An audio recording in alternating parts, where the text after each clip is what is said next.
Woo! Mic test, mic test. What's up sa inyo mga bossing? Good morning, good morning. Ayan, papasok na naman tayo sa trabaho. At medyo mabilis naman yung biyahe ngayong araw dahil go Holy Week na kasi. So, konting kwentuhan lang muna tayo bago tayo makarating sa office. Meron lang tayong sasagutin dito na isang katanungan ng isa nating follower. Ayan, si Boss Mikael Miro. Ito yung tanong niya, Lods Arky, paano ka bumibili ng mga pyesa mo online? Or may isang shop ka lang bang pinagbibilhan?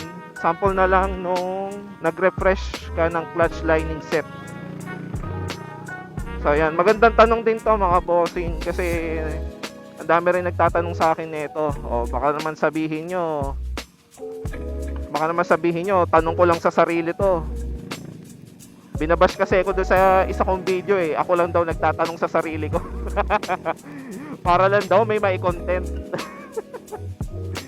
O alam nyo lang, sa dami nyo na nagme-message sa akin sa FB page saka sa mga comment section, yung iba hindi ko nasasagot dahil nga sa dami, tsaka syempre busy din ako. So ayan, balik nga tayo sa tanong ni Boss Mikael Miro. Mikael ba o Michael? Tungkol sa mga pyesa na mga pinagbibilang ko, lahat yon sa Shopee lang.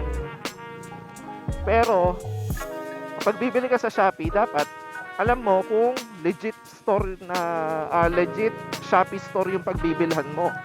Kaya maganda i-check mo lahat ng mga reviews. Tsaka check mo rin yung seller kung legit ba talaga. Yung mga upgrade na mga pyesa natin, lahat yon Shopee lang.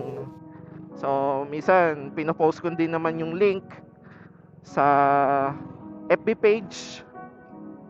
Syempre, gagawin ko ng content. Tapos ililink ko doon yung ilalagay ko yung link doon ng pyesa para kapag gusto nyong umorder, maka-order kayo. Minsan naman kasi yung mga nagtatanong sa akin ng mga pyesa, yung link kasi ng pinagbilang ko, minsan wala na, minsan out of stock. Kaya minsan hindi ko siya napopost talaga. Siyempre ayoko naman mag-post ng kung saan kayo bibili ng pyesa, kung saan ko siya binili kung out of stock na, di ba? Parang useless naman kung ipopost ko pa yung link tas out of stock, saan kayo bibili? Di ba? So ayun, lahat yun Shopee lang. Kaya kung makikita nyo si Eri, Shopee build lang yun.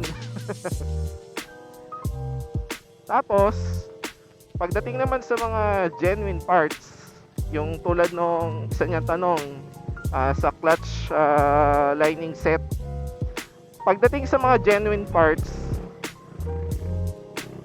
bumibili ko ng mga pyesa niyan kay Kuya Cards. So i-check nyo sa page niya. Ayan, lalagay ko ulit sa screen. Diyan ako bumibili kapag dating sa mga genuine parts ng Yamaha Vega Force. Sinabi ko na rin yan sa mga previous video ko. Check nyo yung mga pyesa niya. May mga hindi lang genuine parts yung mga tinda niya dyan. Meron din siyang mga performance parts, upgrade parts. Ayan, marami dyan. Meron din siyang Shopee store. I-search nyo lang din sa Shopee Kuya Cards Motorcycle Trading. Meron lalabas dyan. So yun lang, ulitin ko lang mga bossing, saan ako bumibili ng mga pyesa, upgrade parts, performance parts, genuine parts. Ayan, lahat yan Shopee lang. So yun lang mga bossing. Sana nasagot ko rin yung tanong mo bossing Mikael Miro. So hanggang dito na lang. Maraming salamat. Ride safe, peace.